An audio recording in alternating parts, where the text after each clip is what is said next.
Alors, bonjour à tous, heureux de vous retrouver, chers amis, en ce mercredi 27 novembre 2024. 8h36, heure du Québec, heureux de vous retrouver. Merci à ceux qui sont abonnés, ceux qui ne sont pas faits là maintenant. Merci à ceux qui m'envoient des liens, des messages aussi. Toujours pertinent, intelligent et très apprécié. Merci à ceux qui vont partager, commenter et écraser le petit pouce en l'air. Une nouvelle vraiment très étrange qui nous provient de Paris. Nos cousins français. Vraiment, c'est difficile de comprendre ce qui se passe dans le monde politique actuel en Occident. Cette espèce de frénésie autour de l'urgence climatique, autour de l'agenda LGBTQ++, autour de... On se demande qui est en charge vraiment de l'Occident. On le sait que ce pas nos politiciens, c'est tous des marionnettes. On a l'impression des fois que c'est le diable en personne qui est en charge de ça. Et je pense qu'on a même, j'ai un petit extrait à vous partager. Il y a Tucker Carlson, que vous connaissez sûrement, dont vous avez déjà entendu parler, qui a été 35 ans dans le complexe médiatique et qui a travaillé à CNN, MSNBC, Fox News à la fin, et qui a toujours fait référence et qui n'a jamais eu vraiment peur de parler, lui, du phénomène extraterrestre.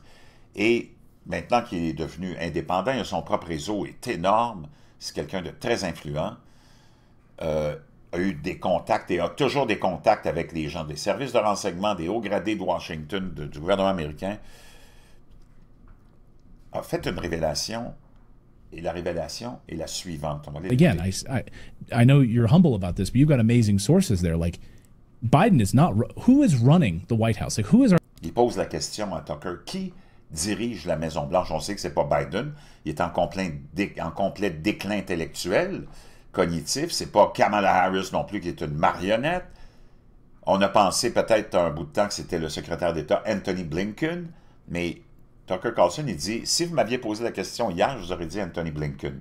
Mais il dit maintenant, il dit, je pense que c'est Satan, c'est des forces obscures, très obscures, des forces du mal. Our de facto president, is it Anthony Blinken right now? Is it Jake Sullivan? Who is doing this?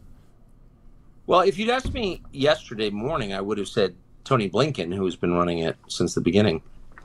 But now I would say Satan, because anybody, I really think that you've got, dark forces in charge. I mean, there's no... Wow, il dit, je vous dis que maintenant, c'est Satan. Donc, on s'en va avec cette nouvelle complètement étrange qui nous vient, comme je vous le disais, de nos cousins parisiens, de nos cousins français. Anne Hidalgo, un autre moineau, wow, prévient que les poids lourds pourraient devenir des armes contre les autres citoyens. La maire socialiste de Paris a soutenu les appels à interdire les SUV dans la ville, prévenant que les véhicules lourds pourraient devenir des armes contre les autres citoyens. Wow. Le conseil municipal a adopté vendredi une motion demandant au gouvernement d'interdire les véhicules utilitaires sport, les fameux SUV, dans le périmètre de Paris, ainsi que tout matériel marketing faisant la promotion de leur utilisation. Yann Brossat, sénateur communiste de Paris, a proposé au début du mois un projet de loi qui permettrait aux élus locaux d'expulser les fameux SUV de la ville. Wow!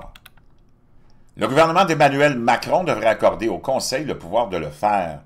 Et Mme Hidalgo l'a exhorté à approuver la mesure alors qu'elle poursuit une campagne de sécurité routière de 10 ans.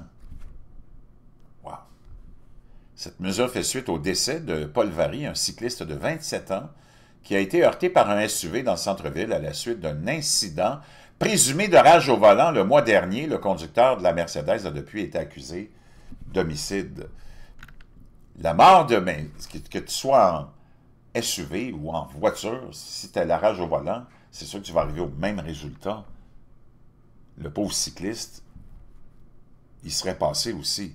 La mort de Vary a déclenché un grand débat public sur le partage des espaces publics avec l'expansion rapide des pistes cyclables au cours des dernières années. Paul a été assassiné, a déclaré Mme Hidalgo plus tôt dans la semaine avant que les membres du conseil municipal n'observent une minute de silence en son honneur. La voiture tue. C'est une arme lorsqu'elle est utilisée de cette façon, mais tout autour de toi. Si tu as envie et tu as une rage et tu ne te contrôles plus, un marteau, une bouteille vide, Tout peut devenir une arme. C'est complètement gagal. C'est ça le problème avec la gauche, c'est qu'il n'y a aucune rationalité. La gauche est incapable de réfléchir parce qu'elle est trop émotive. Elle n'a aucune rationalité. Elle n'a aucune base. Elle n'a aucun fondement. OK? Elle n'a aucune structure. Et c'est pour ça qu'on est gouverné par la gauche depuis la Révolution tranquille, disons, depuis mai 68, et que nos sociétés sont en déclin et en complète banqueroute.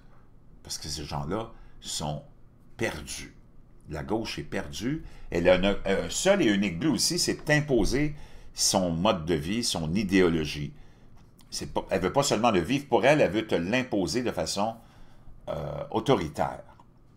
Je te donne un exemple. Si un conservateur ou quelqu'un de droite décide de devenir végétarien, il va prendre la décision, il va devenir végétarien et il va continuer sa vie. Un gauchiste, lui, ou une gauchiste, encore pire, si elle décide de devenir végétarienne, elle va t'imposer ça, puis il faut que toute la planète devienne végétarienne. Si un conservateur décide de devenir homosexuel, il sort du placard, puis il y en a, hein, c'est pas parce que tu es conservateur que tu peux pas être gay, ben, il va faire sa vie, il va continuer sa vie, puis il va vivre son homosexualité. Parce que dans le fond, c'est ça, la réalité de la vie. Tu as fait un choix sexuel, tu préfères avoir du sexe avec des hommes, ben, moi je n'ai rien contre ça. Mais un gauchistoïde, lui, va vouloir que tout le monde devienne homosexuel et qu'on mette l'agenda partout dans les écoles et ainsi de suite. Et la liste, elle est longue sur tout ce que je pourrais dire qui démontre comment les gauchistes sont irrationnels. Irrationnels.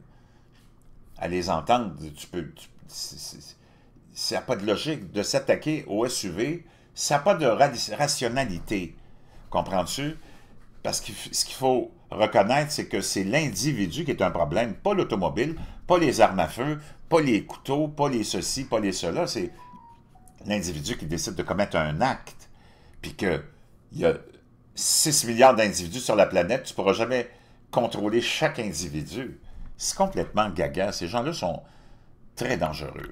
La Ville a déclaré que les SUV, qui représentent 25% des véhicules privés dans la capitale, étaient responsables de 10% des accidents, 10% d'accidents de plus que les autres véhicules et étaient statistiquement plus mortels pour les victimes qu'ils heurtaient, blablabla, blablabla, et ainsi de suite. Bon. Donc, dans le fond, cette dernière initiative de la mairie ou de la mairesse c'est qualifié de guerre contre les automobilistes. Ce mois-ci, une interdiction de circuler dans un rayon de 5 km² du centre de Paris a été mise en place, à moins que le conducteur n'ait un déplacement professionnel. Plus tôt cette année, la Ville a augmenté le prix du stationnement pour les conducteurs de SUV dans la capitale. Wow! Vraiment très étrange, je peux dire une chose, je suis vraiment content de ne pas vivre à Paris, mais nous autres, on n'est pas à l'abri de ça non plus. Juste pour te démontrer que nos dirigeants ne sont pas là pour ramener la rationalité puis l'intelligence.